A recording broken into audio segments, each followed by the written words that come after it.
Et toi, comment ça se fait que tu lis le Coran, toi? T'as le droit? J'ai le droit? Bah, bien sûr que j'ai le droit.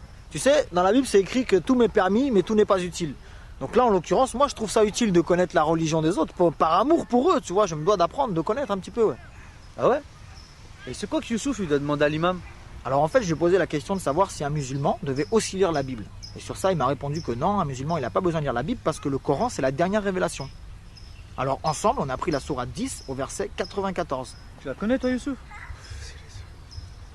Donc en fait, cette sourate, elle dit simplement que si un musulman est dans le doute concernant ce qu'il a reçu, c'est-à-dire le Coran, qu'il interroge ceux qui lisent les Écritures avant lui, c'est-à-dire les chrétiens. Non mais t'es sérieux là? Tu savais ça, Youssouf? Ces textes-là, faut les lire en Il y a arabe. vraiment écrit ça dans le Coran? Faut les lire en arabe. La Bible, sa Bible, là, tout ça, c'est falsifié.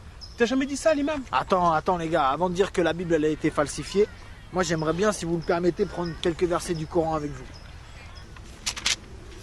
Alors je vais prendre la sourate, toi tu dois connaître Youssouf, la sourate 3, verset 3.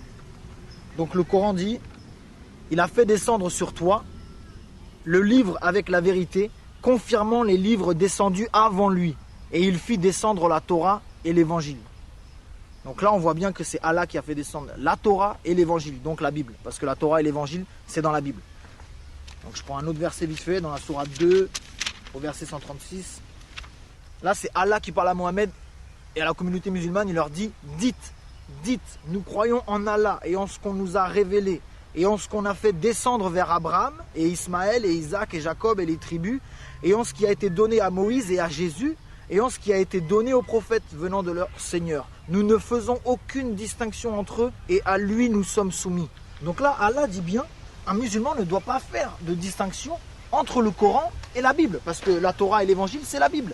Donc là, c'est un ordre qu'Allah donne à la communauté musulmane en leur disant de ne pas faire de différence entre ces livres-là. Donc quand Youssouf, tu me dis que non, en fait, finalement, je préfère prendre le dernier livre qui est le Coran, c'est comme si tu faisais une préférence entre le Coran et les autres. Alors qu'Allah dit, ne faites aucune distinction entre eux. Tu vois? Vite fait, je prends une autre sourate.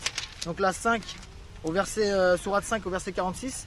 Et nous avons envoyé après eux Jésus, fils de Marie, pour confirmer ce qu'il y avait dans la Torah avant lui. Et nous lui avons donné l'évangile où il y a guide et lumière pour confirmer ce qu'il y avait dans la Torah avant lui et un guide et une exhortation pour les pieux. Donc là, le Coran nous atteste bien, les gars, que dans l'évangile, c'est bien une lumière et un guide pour les gens qui croient. Et vite fait, une dernière, les gars, je vous laisse. Franchement, j'ai pas le temps, je suis désolé. Dans la même sourate 5 au verset 68, dit, ô gens du livre, vous ne tenez sur rien tant que vous ne vous conformez pas à la Torah et à l'évangile et à ce qui vous a été